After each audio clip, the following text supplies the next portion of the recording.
Hey, what's going on, everybody? It is Sunday. It's actually Easter Sunday, so happy Easter for if you are celebrating. I'm doing a video today to talk about something I have been really excited for a while. I know a bunch of you are anxiously awaiting this to be properly released, fully released, whatever you want to call it, but that is Tombs of the Blind Dead. This is the new Synapse edition that they sold exclusively at Cinema Wasteland last weekend. This will be up for pre-order, I would imagine, any day now. I figured it would have been up this week after the guys got back from the convention. But as of right now, it has not gone up for pre-order yet. It will soon, though, so do not fret. But 1971's Tombs of the Blind Dead finally getting a proper Blu-ray release. The previous releases of it came from Blue Underground. I have one of them. This is the Blind Dead collection that was done in a coffin box. I think this was limited, I think, to like 10,000 copies. It came out in 2005 and literally took like 10 years to sell out, which blew my mind. I just think that just people still did not pick up on how great these films are, especially the first one, and just let it pass them by. Once, of course, it was announced, like anything else, that it was going out of print, no longer available, everybody went crazy looking for it, and it costs all kinds of money to get now. I don't really see another collection of this magnitude coming, only because Synapse is released the first one now on Blu-ray, and the last film has been released by Scream Factory on Blu-ray. So the second and third films, I'm not sure who has the rights, but another box set coming anytime soon, I would not anticipate. But yep, this is the brand new steelbook. Sorry for the glare. From Synapse with the slipcover that they've been doing. I'm really not a steelbook fan, but I have been collecting the ones that Synapse has released just because they always seem to have something exclusive with their steelbooks. Most of them have, I think all of them now have been given standard editions, but they always seem to be missing stuff. I know like Demons and Demons 2 were the first that they did, and those, I think, when they were released on Blu-ray, had none of the extras. It was just the films. Manchester, Living Dead Manchester Morgue, I believe, is the first. Oops, almost dropped it. That would have been fun. Is the first that is actually getting a release that includes everything, including the soundtrack. Suspiria had one that included everything except the soundtrack, but Living Dead in Manchester Morgue is actually getting a release that has everything. So I don't know if that's going to be a new thing or not, but since I have been, there's a little booklet that was included, very small. It's only about 5 pages, 6 pages. Three pages on the film, about the restoration, and just some credits and whatnot, and it has a list for the CD that is included. It's not the soundtrack, it's music inspired by the film. But anyway, yeah, Living Dead Manchester Morgue is actually getting a full standard release including the soundtrack, so don't know if they're going to do that going forward, but for now I'm going to keep going with their steelbooks because I don't want to miss anything. So with this new edition, it is a new 2K scan. Who is it done by? It's done by Atlas International with extensive, color correction and additional restoration by Synapse. So, in typical Synapse fashion, it looks awesome. and I cannot recommend it enough. The picture is absolutely fantastic. Um, 3 cuts of the film are included. You have the original Spanish language version, which is the longer version and by far the superior version. It does include the US cut of the film, which is almost 20 minutes shorter and is awful. I won't say awful, but whoever decided to work on the film and cut it just did really strange things. Um, if you know the film, there's a scene with the Templars. I forgot how long it was into the original version, but they take that and put it like right at the beginning. I don't know if they did that for drive-in audiences or whatever to try to get them engaged immediately, because the beginning of the film is a little bit slow, which I don't mind. But maybe they did it that way. But then even with that, you would think, well, they cut the film down, they're cutting out additional scenes of dialogue and whatnot. No, they cut out scenes of violence and things you would not expect them to cut, and then leave other things in there that you would expect them to cut. But it has the original Spanish version. Subtitles, of course, are available. The shorter US version, which is good to have in there, just to have it. And also, thank you, Don May, he did a hybrid version of the Spanish edition.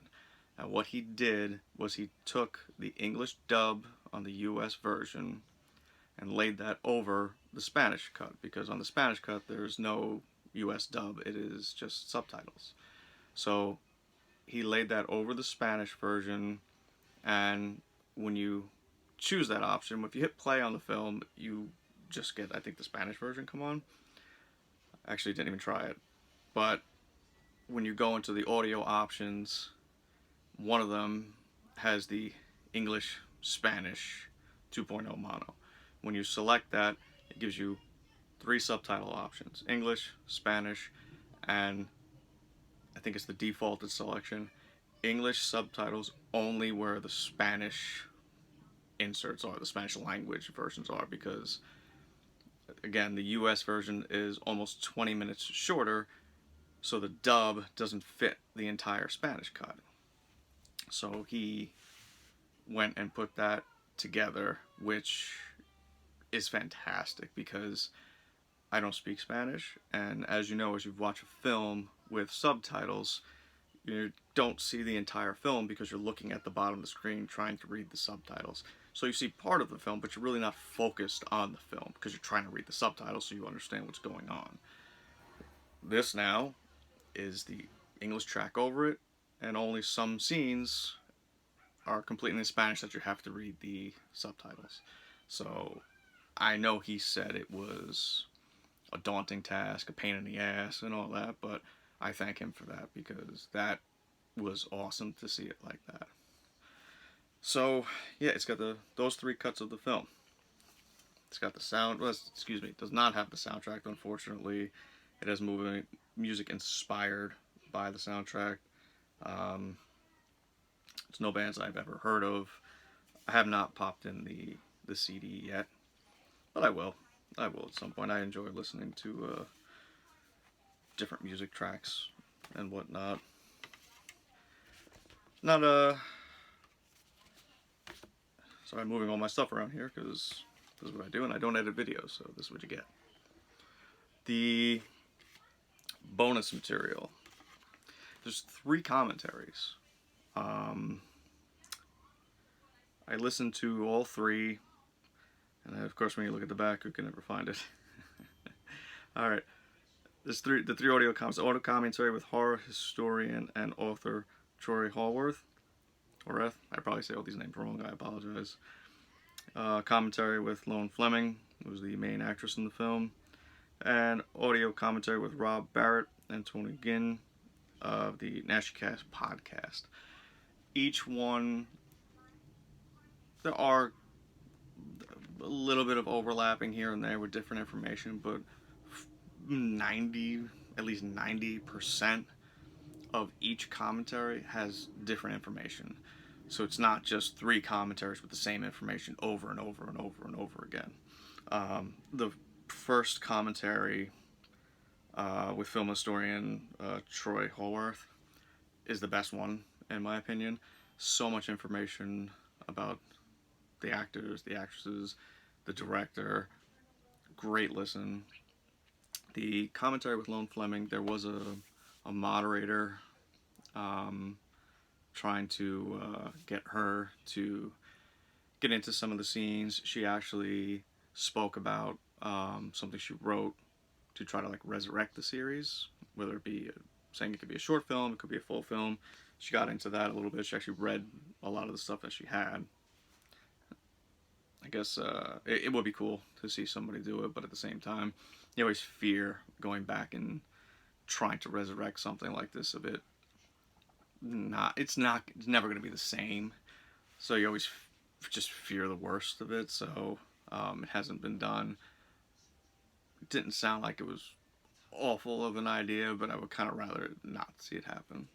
I do believe she has presented it, and nobody has taken it on. So in a way, I'm kind of happy about that. But it was really, really interesting to listen to. But yeah, all three commentaries have all different information throughout, and are definitely worth listening to all three. And I was listening to them as I was doing things, which when you listen to commentaries anyway, you're not really sitting there watching the film because you can't hear the film anyway. You're listening to the commentary. I do believe it was laid over the hybrid version, each one. It definitely wasn't the Spanish version, because it would be kind of crazy trying to listen to a commentary, have possible audio you're picking up in the background as Spanish with subtitles across the bottom. That would have been a bit much. So I believe it is just the English Spanish hybrid version that the commentary is. All of them are done over. There was, I'm sorry, I wrote it down over here.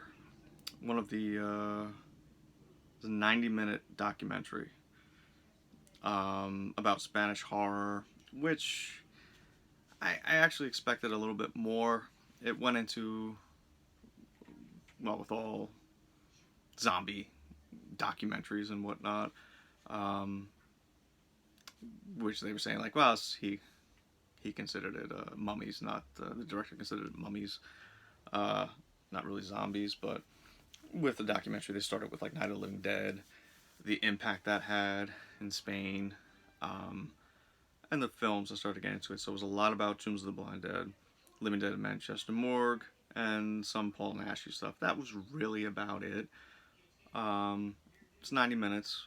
I expected maybe a little bit more going on about some other Spanish horror films of that time, but for what it was definitely enjoyable. There was another like 15-minute discussion. It was somebody by the name of Professor Dr. Marcus Stingliger. It is completely in German with English subtitles. It's about 15 minutes long, just talking about the Blind Dead. No clips or anything like that. It's literally this guy sitting there talking about the Blind Dead for about 15 minutes. Had some good information. It was fine to watch. It's got a still gallery. It's got the original trailer. It has a hilarious beginning. It's apparently, in listening and through everything, there is I'm trying to find it here, but basically it's the U.S. version trying to capitalize on the Planet of the Apes craze of the time, and they put this beginning before, well, as the film begins, when you see all the ruins and everything of, like a movie announcer guy trying to make it sound like a Planet of the Apes type thing, which was really weird. I don't remember if that was included with the Coffin box set. And of course, looking on the back here, I can't find it. Revenge of Planet Ape, which was just really, really weird. But and then there was a music video that somebody called Salem's Pop. It was just music with scenes of the film. There was actually no vocals or anything. And that is all you get. The Steelbook is limited to 4,000 copies. It's 2 Blu-rays plus the CD. I would imagine it will be available shortly from Synapse, since they actually had the copies in hand at Wasteland. Typically what they do with these, I believe that they sell to US customers. International will be through Diabolic. Assuming that's the same thing, you know where to look, but make sure you check them out on Facebook. That's always where they seem to announce it. Or if you don't have Facebook, just keep checking their page and Diabolic's page. It's gonna pop up soon. But I highly recommend this film. If you have seen it, it looks phenomenal. If you've never seen it, it's one of the best Spanish horror films, if not the best Spanish horror film ever made. I don't know what they'll do with a standard edition. Will they include this hybrid version? I would think they would, because that to me is a big get with it. They may not include the CD, but again, it's not the original soundtrack. It is music inspired by the film, which again I have not listened to. But the film itself is phenomenal. Looks great. Commentaries are great. Documentary is great. Definitely pick it up once it becomes available. It is pricey, but you know that going into this, so save up. It was $50 at Wasteland. Their steelbooks on their site are typically $45 or $50, but include shipping. I would expect the same thing here. And this is definitely one of their bigger names. 4,000 copies are going to go quick. So that's all I got. Thank you very much for checking the video out. I'm going to try to do some more YouTube soon. But you know where to find me on Instagram, same name, @GoreForever. Give me a follow, thumbs up, like, whatever. I'll talk to you all soon. Have a good weekend. Buy this. See ya.